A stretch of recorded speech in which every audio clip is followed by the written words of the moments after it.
యాదగిరిగుట్ట అత్యంత విశిష్టమైన అందమైన మరియు ఆహ్లాదకరమైన కొండ ప్రాంతం. ఇక్కడ ఈ కొండపై లక్ష్మీ నరసింహ స్వామి కొలువై ఉన్నాడు. గత 6 ఏళ్లుగా ఈ ఆలయాన్ని అత్యంత నూతనంగా సుందరంగా నిర్మించి పనులు పూర్తి చేశారు. ఈ ఆలయం తెలంగాణ రాజధాని నగరమైన హైదరాబాద్ నుండి సుమారు 60 కిలోమీటర్ల దూరంలో ఉంటుంది. రాజధాని నగరానికి సమీపంలో ఉన్నందున ఆరాధన కోసం ఆలయాన్ని సందర్శించే భక్తులు యాత్రికులు ప్రవాహం చాలా ఎక్కువగా ఉంటుంది. ప్రతిరోజు సగటున 5,000 నుంచి 8,000 మంది యాత్రికులు తమ వ్రతాలు, శాశ్వత పూజలు, శాశ్వత కళ్యాణం, లక్ష తులసి పూజలు, అభిషేకం మొదలైన వాటి కోసం ఈ ఆలయాన్ని సందర్శిస్తారు. శని ఆదివారాల్లో భక్తులు యాత్రికుల రద్దీ ఎక్కువగా ఉంటుంది. దీన్ని దృష్టిలో ఉంచుకొని యాదాద్రి కొండపైకి ఆటోల రాకపోకలను ప్రభుత్వం అనుమతించింది. 2022 మార్చి 29న కొండపైకి ఆటోల రాకపోకలను అప్పటి ప్రభుత్వం నిలిపివేసిన విషయం తెలిసిందే. అయితే ఎన్నికల సందర్భంగా కాంగ్రెస్ పార్టీ ఇచ్చిన హామీ మేరకు ఆదివారం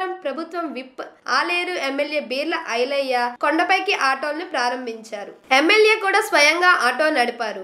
ఈ కార్యక్రమంలో జిల్లా కలెక్టర్ హనుమంత్ కే జెండగే, అదనపు కలెక్టర్ వీరారెడ్డి, డిఎస్పీ రాజేష్ చంద్ర, యాదాద్రి దేవస్థాన ఈవో రామకృష్ణరావు, అనువంశిక ధర్మకర్త నరసింహమూర్తి, పుర అధ్యక్షురాలు సుధా, ఎంపీపీ చీర శ్రీశైలం పాల్గొన్నారు.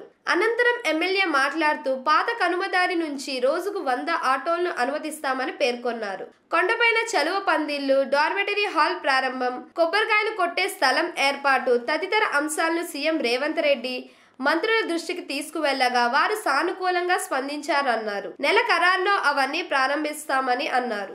మా ఇక్కడ ఈ ప్రాంత ఎలువేలుపు తెలంగాణలో మొదటి తిరుపతిగా ఉన్న యాదాద్రి లక్ష్మణస్వామి అభివృద్ధి విషయంలో ఏదైతే బడ్జెట్ కేటాయించారో ఆ బడ్జెట్ లో 50% శాసనసభ లోపల గలమెత్తి మాట్లాడిన ఇక్కడ జరిగినటువంటి అవినీతిని ఎత్తి చూపిన వైటీడే పేరు మీద కేటాయించినటువంటి నిధుల్లో 50% కల్వకుంట్ల కవిత ఇంటికి పోయినాయి.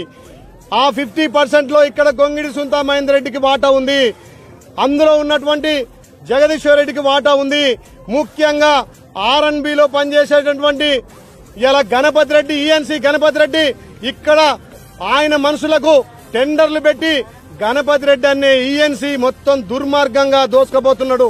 గణపతి రెడ్డి అనే ఈఎన్సీ మీద ఇవాళ జ్యుడిషియల్ ఎంక్వైరీ చేయమని చెప్పి నిన్న మా ముఖ్యమంత్రి గారు చెప్పిన ఎవరైతే ఇక్కడ బాధ్యున్నటువంటి అధికారులు గాని గతంలో ఉన్నటువంటి అధికారులు వాళ్ళ స్వలాభం కోసం టెండర్లేసి వాళ్ళ నాయకులకు ఇలా కట్టబెట్టిరు.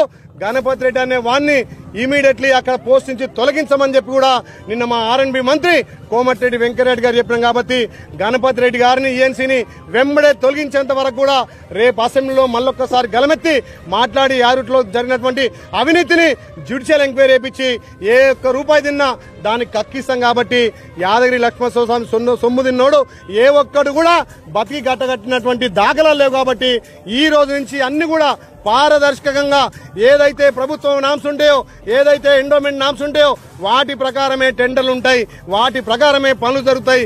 ఒక్క రూపాయి కూడా అనుమతి ఇవ్వం. నేను ప్రభుత్వం ఇచ్చే నా జీతాన్ని కూడా ప్రజలకే అంకితం చేసిన నా జీతం కూడా ప్రజలకే అంకితం చేస్తా. ఎక్కడ కూడా రూపాయి అవినీతి లేకుండా పాలన జరిపించే విధంగా రేవంత్ రెడ్డి గారి నాయకత్వాన, ఎండో మినిస్టర్ మా గౌరవ కొండ సూర్యకక్క గారి నాయకత్వాన, ఆర్ఎన్బి మినిస్టర్ కోమటిరెడ్డి వెంకటరెడ్డి గారి నాయకత్వాన గుట్టను అభివృద్ధి చేస్తాం. అవినీతికి తావుండం.